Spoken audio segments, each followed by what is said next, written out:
Os pais fundadores procuraram garantir que nos tornaríamos uma nação de lobos. Quando os Estados Unidos ainda era uma colônia na Inglaterra, o comércio era excessivamente regulamentado para beneficiá-la. Essas restrições exerciam pressão econômica significativa sobre as colônias britânicas, forçando-as a contrabandear produtos essenciais para manter os preços num patamar razoável. Ciente da situação, o parlamento inglês conferiu poderes quase ilimitados aos oficiais da coroa para revistar qualquer local, estabelecimento comercial ou mesmo residência da pessoa em busca de contrabando. Essa autorização administrativa, sem intervenção judicial, chamava mandado de assistência e, diferentemente dos mandados judiciais de hoje, não tinha objeto pré-definido. Então era praticamente uma carta em branco, uma ordem em branco, que podia ser preenchida pelo que o agente, o fiscal do governo inglês quisesse preencher. Os constituintes sabiam que era preciso limitar a ação fiscal abusiva e assim surgiu a Quarta Emenda, exigindo o aval judicial. As cartas de segurança nacional são agora os mandados de assistência da era moderna. Os lobos que os pais fundadores vislumbraram se transformaram em ovelhas que se sujeitam docilmente a revistas randômicas embaraçosas em locais públicos, como aeroportos, por exemplo, ignorando o direito à privacidade inconstitucionalmente. Nenhuma lei foi votada para permiti-lo, e burocratas não eleitos nos tratam como suas ovelhas amestradas, desencorajando juízes outrora corajosos, renunciando ao nosso direito de privacidade. A partir do ato patriótico, supostamente voltado a combater o terrorismo, o Congresso autorizou a quebra de sigilo telefônico e telemático de e-mails, WhatsApp, podendo coletar informações pessoais que achassem conveniente. Os cidadãos americanos deveriam estar perfeitamente cientes das infinidades de informações suas que o governo coletaria livremente e de forma contínua. A possibilidade de que redigam as suas próprias cartas de segurança nacional lhes franqueou aos fiscais, agentes públicos, o acesso a qualquer informação pessoal de bancos, de dados de empresas privadas americanas, sem necessidade de ordem judicial. Além disso, a companhia telefônica, o servidor de internet, até mesmo a rede de supermercados de sua preferência estão terminantemente proibidas de revelar a você as informações pessoais que forneceram à FBI, por exemplo. A parte mais alarmante dessa mineração secreta de dados tem sido constatada na área comercial. Há anos, diversas empresas têm surpreendentemente se antecipado às ordens de segurança nacional, coletando informações íntimas de seus clientes, como digitais nos parques da Disney. Em nota oficial, a Disney se defende dizendo que não se trata de colher digitais, mas prevenir fraudes pela venda de ingressos usados, a partir de medidas dos dedos coletadas. A minha editora testemunhou essa desculpa no SeaWorld em 2007, quando lhe disseram exatamente isso, que só iriam tirar algumas medidas. Assustador. Quanto mais de informações a população americana continuará fornecendo para matar a sede de instituições paranoicas? Claro, a Disney não é o governo, mas se os oficiais federais podem redigir o tal mandado, o que os impediria de colher tais dados sem que nenhum de nós saiba? Deveria a população confiar na Disney e no governo de posse dessas informações? As suas digitais podem acelerar a sua entrada no parque, mas será que vale a pena abrir mão de sua privacidade e permitir que suas informações particulares circulem pelo banco de dados do governo sem você saber? Aqui no Brasil, isso também acontece, às vezes, portal GovBR. Existe padrão prata, padrão ouro. Esses dias meu contador me ligou pedindo que eu passasse para o padrão ouro. Aí uma burocracia desgraçada aí, olha que eu tenho certificado digital. Não dava, não conseguia, o sistema não reconhecia a minha foto, quer dizer, já uma identificação criminal, Você tem que ficar lá o seu rosto lá pro governo. E não estava dando certo e tal, mas enfim, só para que ele conseguisse baixar o cadastro do ano passado e facilitar, agilizar a declaração de imposto de renda. Então o governo vai coagindo você a prestar cada vez mais informações. Totalmente inconstitucional isso aí, mas com uma Suprema Corte que a gente tem no Brasil, que não tem a mínima noção das coisas, como é que funciona no mundo civilizado, direito à intimidade. Quantos livros nós temos aqui sobre direitos de base socialista? Agora sobre as liberdades individuais, pouquíssima coisa, Os direitos de defesa contra o Estado. Imagine as ovelhas se tornando lobos. Seria interessante ver quão rápido a sua política de coleta de digitais mudaria rapidinho se aqueles se recusarem a entrar no parque por causa disso. Imagine as ovelhas se tornando lobos. Seria interessante ver quão rápido a sua política de colheita de digitais mudaria rapidinho se aqueles se recusassem a entrar no parque por causa disso. As ovelhas do país não se dão conta o quanto seriam ouvidas se bradassem em conjunto contra medidas inadequadas de seus pastores. Seu brado teria mais força que os grunhidos de alguns poucos lobos no céu noturno. O Busch Gardens e o Water Country não se contentam apenas com as digitais de seus clientes, utilizam um scanner de mão, aí já pega a mão inteira, né? Isso mesmo, uma máquina que tira medidas de toda a palma, dedos e juntas dos dedos com duas chapas que combinadas formam uma imagem tridimensional. Isso foi lá nos anos próximo dos anos 2004, 2005, quando foi publicado esse livro. Imagine hoje. Que outro propósito pode ter que não o de coletar dados pessoais?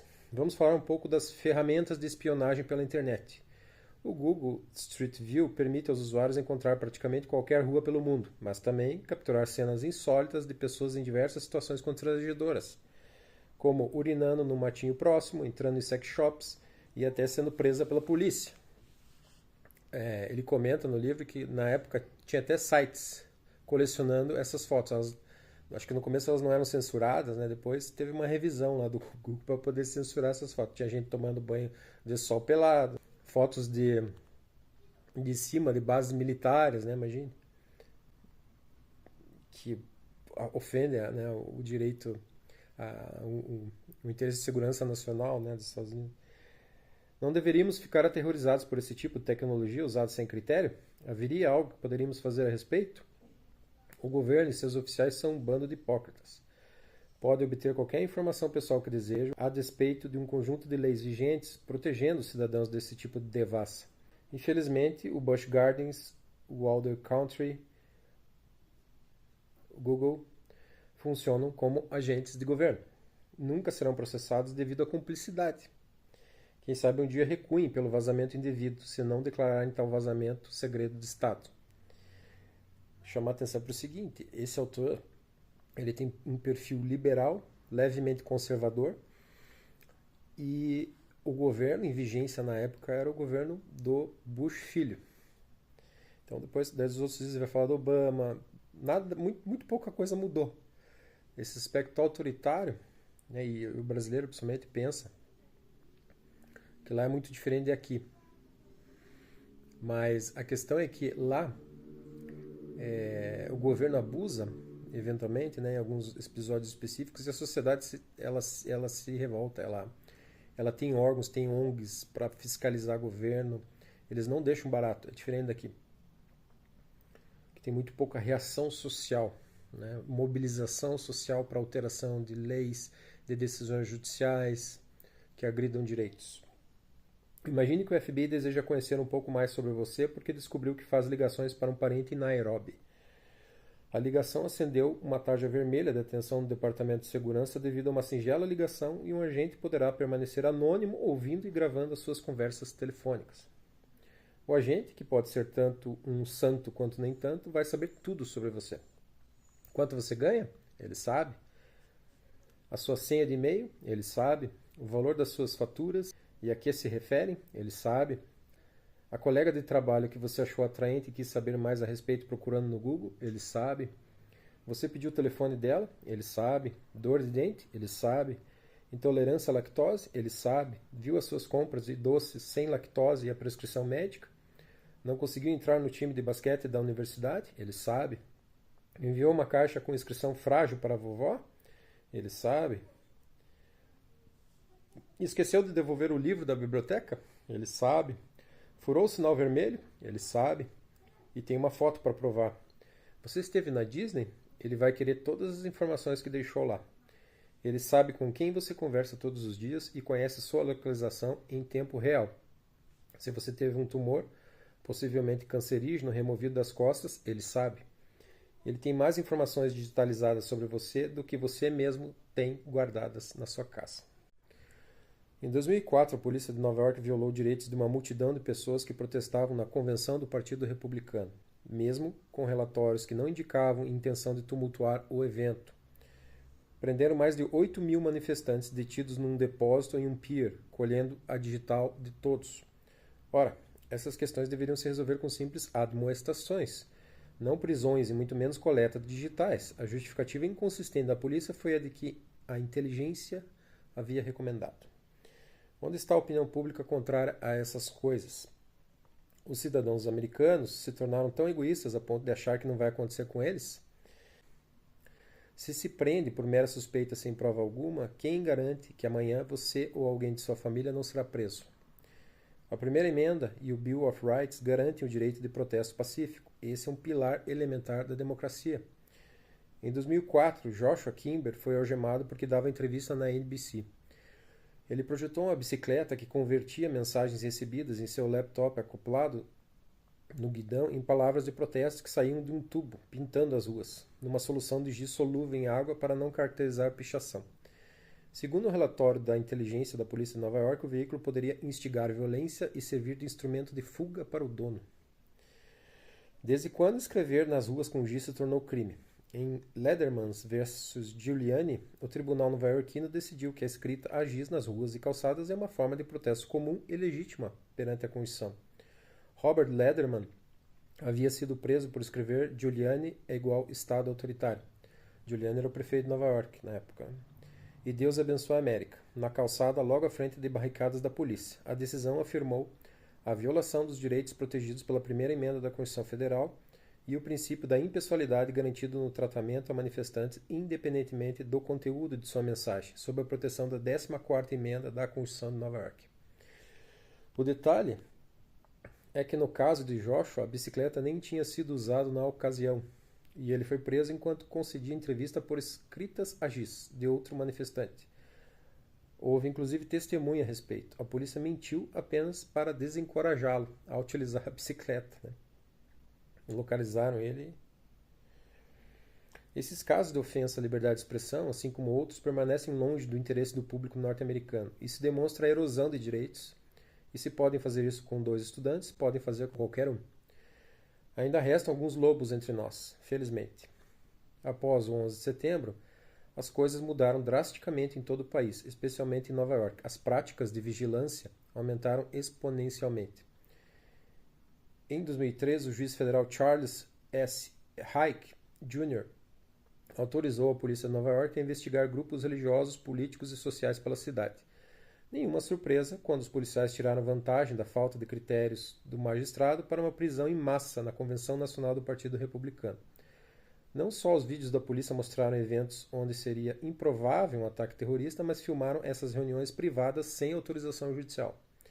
Depois da polícia nova-iorquina ter filmado uma marcha no Harlem e uma turba de moradores de rua na frente da casa de Bloomberg, ambas contrárias à boa intenção do juiz Hyde, ele reconheceu seu equívoco no decreto genérico e um lampejo de lucidez veio estabelecendo diretrizes mais específicas de abordagem policial antiterrorista, inclusive estabelecendo multas por abuso sobre o direito de protesto a pretexto de manter a segurança. Mas não contemos muito com isso. Se as ovelhas parassem de pastar a sua grama verde cotidiana por um momento e olhassem à sua volta, perceberiam que podem correr livres para além dos cercados, bastando desafiá-lo. Elas não fazem isso porque confiam cegamente no seu pastor e nunca questionam onde ele as está conduzindo. Pode ser até para o matadouro, né? Ou, o mais importante, para que ele restringiu a sua liberdade? Para matá-las. Essa é a analogia. É bastante perturbador olhar para trás e perceber o quanto nos distanciamos do projeto original que nossos pais fundadores pretenderam nos deixar. Eles escreveram o Bill of Rights, Carta de Direitos, para garantir que o governo não iria interferir nos nossos direitos naturais. O povo outorga poder ao governo e não o contrário. Os sucessivos governos americanos sistematicamente vêm ignorando esses direitos. Estamos caminhando para a mesma falta de liberdade que os pais fundadores enfrentaram e quiseram evitar. A sua meta principal era nos diferenciar do Reino Unido e estabelecer um governo condicionado, circunscrito aos preceitos de uma Constituição escrita, que seria inviolável, a suprema lei do país. Mesmo que tenham logrado êxito na promulgação do texto e sua força permaneça, tem sido dissipada. O casamento entre ovelhas e governos autoritários não é algo novo na América. Depois de obtermos a Revolução contra a Inglaterra, nos aproximamos rapidamente da iminência de uma guerra contra a França no final do século XVIII. O apoio norte-americano à Revolução Francesa não foi suficiente para aplacar a desconfiança sobre a relação anglo-americana, já que a França estava em guerra contra a Inglaterra. A diplomacia vinha falhando e os dois principais partidos, os federalistas e antifederalistas, hoje republicanos, discordaram sobre como deveríamos nos posicionar. Em 1798, os Estados Unidos e a França estiveram em guerra, embora não oficial, e o governo, então ocupado pelos federalistas, procurou silenciar tanto a França quanto a oposição dos antifederalistas. O Congresso de maioria federalista procurou atingir tanto os franceses quanto os antifederalistas liderados por Thomas Jefferson, por meio dos atos de sedição e de estrangeiros. O ato de sedição enunciou a punição de escritos falsos, polêmicos ou maliciosos contra os Estados Unidos, o Congresso ou o presidente. Curiosamente, o ato só visava proteger de crítica o presidente Adams, federalista, mas não o vice Jefferson, antifederalista. Com esse sistema, os federalistas poderiam desfrutar dos benefícios de ocupar cargos públicos sem os aborrecimentos e obstáculos que uma oposição crítica tende a causar. Imagine só. Nós acabamos de aceitar a declaração de independência contra um rei tirano, vencemos uma revolução contra ele, promulgamos uma constituição para que nenhum autocrata pudesse agir aqui, e uma das primeiras medidas do novo governo federalista foi tornar as críticas a ele criminosas. É incrível como a natureza humana é coerente, não é mesmo? As coisas não mudaram muito. A ideologia do ato de sedição foi a de que multas e prisão poderiam resolver disputas políticas, ao invés do debate político e de ideias. Um dos primeiros processos sobre a lei de sedição também foi um dos mais memoráveis. Matthew Lyon, membro do Congresso jeffersoniano e crítico da administração Adams, provocou confusão no plenário da Câmara dos Representantes quando cuspiu no rosto de um membro federalista do Congresso, e o federalista lhe respondeu com bengaladas. Depois que ambos foram retirados do prédio, continuaram brigando lá de fora. Lyon não parou por aí. Gerando ainda mais controvérsia, criticou abertamente a administração Adams, anunciando que, sob ele, toda a consideração pelo bem-estar público foi engolida por uma busca contínua por poder, sede ilimitada por pompa, ridícula, adoração tola e avareza egoísta. Embora as declarações de Lyon não fossem nada difamatórias, ele foi acusado, julgado e condenado por violar a lei de sedição. Ele recebeu uma pena de 4 meses de prisão. Após sua posse, o presidente Jefferson perdoou todos os condenados pela lei de sedição e permitiu que as leis de estrangeiros de sedição expirassem enquanto ele estava no cargo. Esses atos nos Estados Unidos funcionam como medidas provisórias, então eles têm um prazo de validade, devem ser ratificados por lei. Se não ratificar, elas expiram. Mais tarde, e aí a meia-culpa do governo antifederalista, Jefferson pressionou autoridades locais a retalhar contra editores federalistas. E, embora tenha havido condenações, o nível de perseguição foi escasso em comparação à repressão generalizada que ocorreu sob a lei de sedição. 40 anos depois, o Congresso decidiu reembolsar as pessoas pelas multas pagas como resultado de condenações sob a lei de sedição. Aqui, um parênteses importante. Quando as brigas eleitoreiras e políticas exacerbam, quem paga o pato é o contribuinte. É aquele que sustenta o Estado, porque isso gera despesas.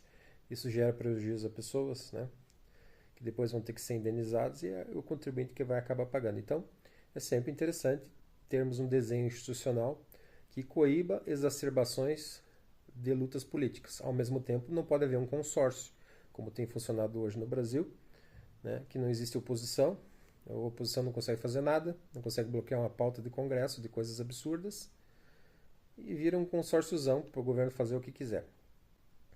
Inclusive uma reforma das mais estúpidas tributárias, que vai centralizar mais um pouco o poder nas mãos da União, deixar os prefeitos pedindo pinico, né, levando lá o Pírix pelo amor de Deus, para conseguir dinheiro e verba para os seus planos de governo. É um país continental que deveria descentralizar poder, centralizando tudo em Brasília. E tudo que centraliza não dá certo. Vou começar, por exemplo, por uma ideia simples, exame da ordem. Né? O exame da ordem antes era descentralizado, cada estado fazia o seu. Hoje, se tem lá um problema na prova lá no Piauí, um juiz dá uma liminar lá, suspende o exame, quer dizer, prejudicando gente no Brasil inteiro. Quer dizer, é uma concepção idiota, estúpida e óbvio que tem corrupção, né? Tem propinas aí, atravessadas nesse meio aí para fazer isso. Assim como tem dos processos digitais que exigem certidão digital também de advogados. né? Isso não é para o bem do interesse público, do sigilo dos processos, do não uso de informações dos processos judiciais brasileiros. Não, tem corrupção, tem propina nessas travessias contratuais aí, né? Para que obrigar um advogado que já tem procuração a ter uma certificação digital? Alguém está ganhando muito dinheiro com isso. Então, quando Jefferson assumiu, houve progresso. Durante a Guerra Civil, Lincoln fechou jornais por todo o país e apreendeu linhas telegráficas para censurar comunicações que ele percebia como ameaças aos seus esforços de guerra. Nenhum presidente em declaração de guerra gosta de ser criticado, né? Então, ele precisa manter, né, aquela conjuntura de recursos públicos direcionados para a guerra. Começa a haver as críticas no meio do processo, né, e daí começa o Estado autoritário. Isso é uma tendência histórica, né? Chegou a fechar o Chicago Times e até mesmo baniu um editor de jornal de Ohio. Estranhamente, na época, os americanos viam o banimento como uma punição que permitia aos criminosos salvarem a face. Lógico, a mídia conseguia controlar melhor a opinião pública naquela época, né? Os jornais. O meio de informação das pessoas eram os jornais, não era a internet. Então, não havia uma circulação de ideias tão fecunda quanto hoje, né? Tão variada, né? Que permite perceber a verdade, né? Dentro do discurso maquinado num jornal, por exemplo, né? Que seja governista. E agora eu vou comentar um pouquinho do caso de Clement Vallandigham. Pouca gente conhece no Brasil e é bem interessante. O presidente demonstrou um desrespeito à lei natural e uma sede de poder rara, até mesmo na história americana, em relação a ele. Vallandigham, um congressista de Dayton, Ohio, recusou-se a assistir passivamente à dissolução das liberdades básicas sob o governo Lincoln. Condenou abertamente as prisões militares de civis, a suspensão do habeas corpus e a perseguição de opiniões dissidentes. Vallandigham também pediu o impeachment de Lincoln pelas flagrantes e repetidas violações da Constituição. A Assembleia Legislativa de Ohio disparou a primeira salva na batalha para silenciá-lo. Os republicanos de lá redesenharam as linhas do distrito congressional de Vallandigham para expulsá-lo do Congresso. De fato, em 1862, Vallandigham, que concorreu com uma plataforma de oposição a Abraham Lincoln, perdeu sua cadeira no Congresso após quase 20 anos de serviço. Embora não fosse mais membro do Congresso, ele amava os olhos e os ouvidos do povo e buscava constantemente expressar sua desaprovação à guerra e ao presidente Lincoln por meio de discursos públicos. Então ele continuou ativo. Era um lobo e não uma ovelha. Embora ele estivesse descontente com o governo e se opusesse à guerra, era firme em respeitar a lei e a Constituição. Em um discurso proferido em Dayton, Ohio, em 2 de agosto de 1862, ainda membro do Congresso, Vallandigham disse à multidão: "Não importa quão desagradáveis sejam as constituições e leis, elas devem ser obedecidas. Sou contra todas as turbas e também contra as violações da Constituição e da lei por homens em posição de autoridade, servidores públicos. O perigo de usurpações e violações por eles é 50 vezes maior do que por qualquer outro lado. Porque essas violações e usurpações vêm revestidas de uma falsa aparência de autoridade." E é verdade. Vallandigham acertou em cheio. Os homens e mulheres do governo federal são os guardiões da Constituição e violam seu dever e nossa confiança neles quando diminuem e abreviam os direitos das pessoas a quem servem. E o dano que causam é 50 vezes mais prejudicial do que crimes comuns, porque quando o governo infringe a lei, o faz com uma falsa aparência de autoridade, e o faz repetidamente, sem controle, né? Em 5 de maio de 1863, Lincoln, que acreditava poder suprimir discursos que temia e odiava, seguindo o exemplo do processo movido pelo presidente Adams contra o congressista Lyon, ordenou ao general da União, Ambrose Burnside, que usasse tropas para invadir a casa do ex-congressista Vallandigham por meio de 2 portas, prendê-lo e levá-lo a Cincinnati para julgamento. Alguns apoiadores de Vallandigham tocaram os sinos de incêndio da cidade e tentaram reunir um grupo de pessoas para resgatar seu herói, mas os esforços falharam. O ex-membro do Congresso foi mantido, sem direito à fiança, em uma prisão militar em Cincinnati. E ele escreveria uma carta, A Democracia do Raio da Prisão, na qual defendeu ferozmente suas ações. A carta afirmava: "Estou aqui em uma bastilha militar por nenhuma outra ofensa além de minhas opiniões políticas e a defesa delas. dos direitos do povo e de suas liberdades constitucionais. Essas liberdades estavam mais uma vez em sério risco, pois Vallandigham enfrentou uma difícil batalha por sua liberdade contra um presidente que rejeitou abertamente seu juramento de defender a Constituição. Um dos abusos particularmente ofensivos da Constituição pelo presidente Lincoln foi a suspensão do habeas corpus. Esse termo legal se refere ao direito de um prisioneiro de obrigar seu carcereiro a permitir que ele compareça perante um juiz e justificar legalmente seu confinamento. Se nenhuma acusação legal for movida contra ele, o prisioneiro é libertado. Habeas corpus é um antigo direito reconhecido pela lei anglo-americana desde 1215. A própria Constituição reconhece esse direito e proíbe sua suspensão, exceto pelo Congresso e somente em caso de invasão ou rebelião, violência tão horrível que os tribunais não conseguem se reunir e julgar os direitos dos prisioneiros. Vallandigham, mantendo-se firme a sua luta contra a suspensão do habeas corpus de Lincoln, solicitou sua libertação a um tribunal federal em Ohio, visto que não estava em serviço militar ou naval, e portanto não estava sujeito à autoridade militar que o prendeu, e estava prestes a levar o ex-congressista a julgamento. O juiz Humphrey Leavitt rejeitou firmemente a petição de Vallandigham, recorrendo ao governo como um todo para justificar a detenção ilícita. Leavitt apoiou sua decisão escrevendo: "A autopreservação é uma lei suprema, que uma nação, assim como um indivíduo, pode achar necessário invocar. A sopa de letrinhas, correndo solta." Leavitt errou. O governo não triunfa sobre as liberdades individuais garantidas pela Constituição. Clement Vallandigham foi julgado por uma comissão militar nomeada pelo general Burnside e, sem surpresa, foi rapidamente condenado. A comissão militar condenou Vallandigham à prisão perpétua, mas Lincoln tomou a liberdade de alterar a sentença e baniu Vallandigham para a Confederação. Ao refletir sobre a punição imposta ao antigo representante, Lincoln perguntou: "Devo atirar num jovem soldado simplório que deserda e não tocar num fio de cabelo do agitador astuto que o induz a deserdar?" Lincoln tinha o dom de usar frases inteligentes, concisas e cativantes, capazes de incorporar sua filosofia de governo de uma forma que o cidadão comum pudesse compreender e aceitar. Infelizmente, para o grande pervertidor da Constituição, ele quase sempre expressava uma opinião diretamente contrária à Constituição que jurou, num juramento registrado no céu, como gostava de dizer, defender. Essa Constituição, que é a única fonte de todo o poder presidencial, não lhe dava o direito de atirar em um jovem soldado americano simplório, nem o direito de prejudicar de qualquer forma o agitador astuto, usando seus direitos protegidos pela primeira emenda. Embora o caso de Vallandigham seja uma mancha na história da liberdade americana, a reação à sua prisão ilegal e antinatural demonstrou a consciência que os americanos da década de 1860 tinham da perda da liberdade e sua disposição de se rebelar contra ela. Imediatamente após a prisão, os cidadãos de Dayton se revoltaram e incendiaram o prédio do jornal republicano local, cortaram as linhas telegráficas e destruíram uma ponte.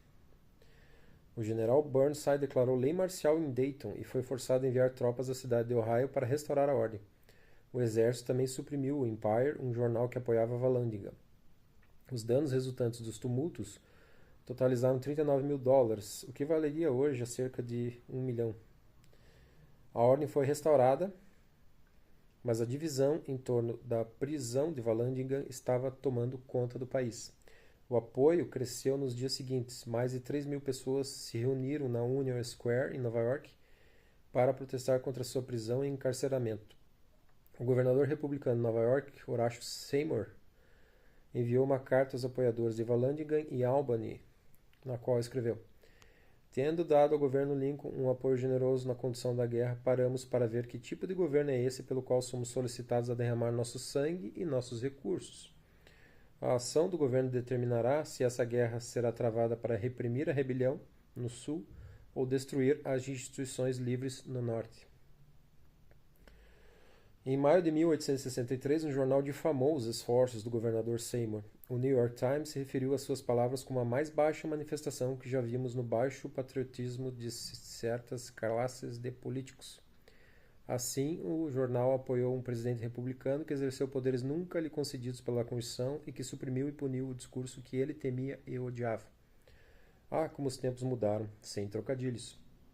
O Times e os jornais que atacaram o governador Seymour apoiaram o governo Lincoln como ovelhas, com medo de serem separados do rebanho e abandonados. Eles assistiram ao presidente Lincoln fechar jornais em todo o país e preferiram falar o que lhes era dito, em vez de desafiar um tirano ou simplesmente não falar. Se não fosse por lobos como o governador Seymour e o congressista Vallandigham, nossas liberdades ficariam desprotegidas e tais transgressões seriam esquecidas. Vallandigham continuou nas notícias após seu banimento para a Confederação. Praticamente todos os seus movimentos no Sul foram notícia de primeira página no New York Times. Na Convenção Estadual Democrata de Ohio, em 1863, Vallandigham foi indicado para concorrer ao governo, mesmo não morando em Ohio, recebendo mais de 97% dos votos dos delegados.